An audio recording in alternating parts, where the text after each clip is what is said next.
It's that time again. Midweek message time on Wednesday. How are you all? Hope you're well. Thank you, Ernie, for the chiming clock sound. I did reply to your email asking you why you sent me the sound.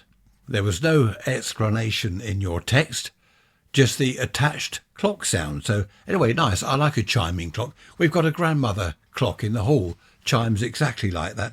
So thank you, Ernie, for the clock chimes. Right, moving on. It's 7 a.m. in the morning. Wouldn't be 7 a.m. in the afternoon, would it? 7 degrees centigrade, 44 Fahrenheit, 87% humidity, 1016 on the barometer, and the flag is flying with a bit of breeze from the west. So things are looking good so far. I've been thinking back to the old days. There's a surprise, you say. All I do is think back to the old days. Wasn't it nice when the shops were closed on a Sunday? Really nice. You could go downtown. I remember going down the town, 50s, 60s, on a Sunday. You might see 2 or 3 cars, people walking around, but just 2 or 3 cars. Sunday was great. The roads were so quiet. And as everywhere was closed, it was a family day. I think that's what a lot of people miss now. There is no one day where everyone's at home, the shops are closed, you don't have to go out. There is no family day anymore, which is sad. People, families used to watch TV together. They used to have meals together. They don't anymore, do they? Kids have TVs in their rooms. There's a TV in the lounge, one in the dining room, one upstairs, one out. There's TVs everywhere you can watch on your phone or your iPad or your PC. So people don't sit down anymore to watch a programme on telly. Also, you can watch the programme whenever you want.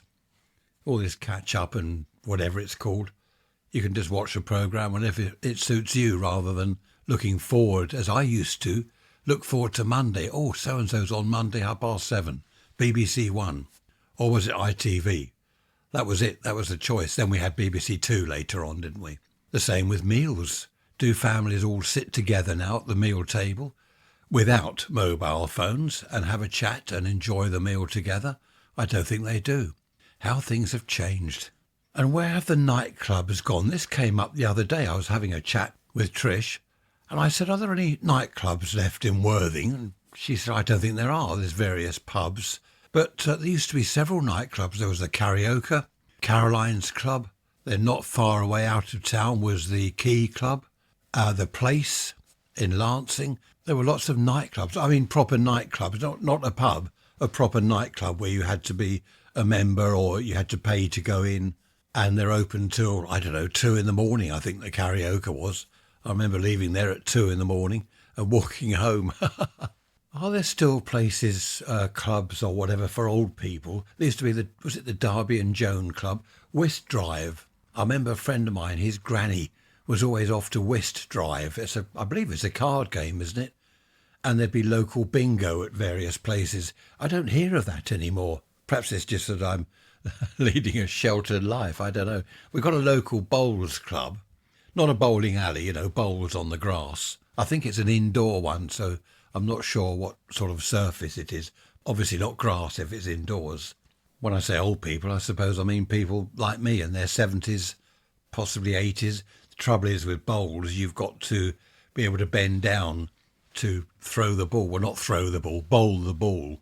I don't think I could bend down because my back aches. Do you remember Joe Lyons' Corner House? I used to love going there with my grandmother. We used to go there and have a cup of tea and a cake. They were really nice. They had waitresses with a black top and black skirt, and of course the white little apron thing and the white thing on the head, whatever it's called, a little headscarf, not a headscarf, a little hat type thing as the waitresses had back then. It was really nice. Apparently, in 1894, the company started a tea shop in Piccadilly in London, and from 1909, developed it into a chain of tea shops, which numbered around 200 in the UK. There was one in Worthing here, where I am. I remember Joe Lyons. It was fantastic. They did all sorts of things. In fact, Joe Lyons and Joseph Lyons and Company. They started out, I believe, from what it's saying here, food manufacturing, hotel conglomerate, founded in 1884 by Joseph Lyons. Oh, and his brothers-in-law. Lyons' first tea shop opened in Piccadilly. Oh, yes, I read that bit. That's interesting. They started with tea, coffee, hot dishes, sweets, cold dishes, buns, cakes, rolls. I remember their cakes. If ever I was downtown, I'd pop into Lyons when I was young. I don't think it was too expensive. It was very nice. It all looked very plush, very posh, but I don't think it was hugely expensive. That's probably why Joe Lyons did so well. It attracted all sorts of people, whether they just wanted a tea or a coffee or a meal. So he did really well. It's amazing. I suppose they've all gone now. Are there any Joe Lyons corner houses left? Does anyone know? Ray's Rants at protonmail.com. Talking of my grandparents, they used to go shopping in the village, they called it, which was Lancing. What's that, a couple of miles east of where I am now? They go shopping in Lancing in the village. I remember going shopping with them. There was the butcher, the greengrocer, the off-licence, all the different shops you could ever want. And there was a kind of, they weren't called convenience stores back then, but they sold all sorts of things. You could buy anything from a tin of baked beans to a few rashers of bacon or whatever. They had everything, cereals, bread, butter, milk, everything. And of course all the shopping was done locally because in the 50s there were no supermarkets. There were just these stores that tried to stock a bit of everything, like the corner shops today, but they weren't corner shops as such. Most people back in the 50s didn't have a car, so you couldn't do a weekly shop. If you didn't have a car, you can't go miles to a supermarket, even if there were supermarkets. I do remember my grandmother coming into town, as she called it. That's Worthing. She'd get on the bus and come into Worthing if there was anything she needed that wasn't in the village where she lived. Because Worthing, being quite a large town, it did have a good choice of shops. You could buy almost anything you wanted. Of course, even locally back then, there was the ironmongers, the local wool shop. You could buy knitting needles and balls of wool, needles, cotton, the whole lot. They've all gone now. But it was rather nice. I remember as I got older, supermarkets were, when did they come in? I suppose the 60s supermarkets started to appear here and there. But I used to enjoy going to the separate shops. Where I lived in a village, the other way, west of here, we had some local shops there. Really nice little fish and chip shop. A small, I won't call it a supermarket, a general stores, I suppose, where you could buy almost anything food-wise. Then there was the greengrocer, the butcher, blah, blah, blah. But of course it's all gone now, hasn't it?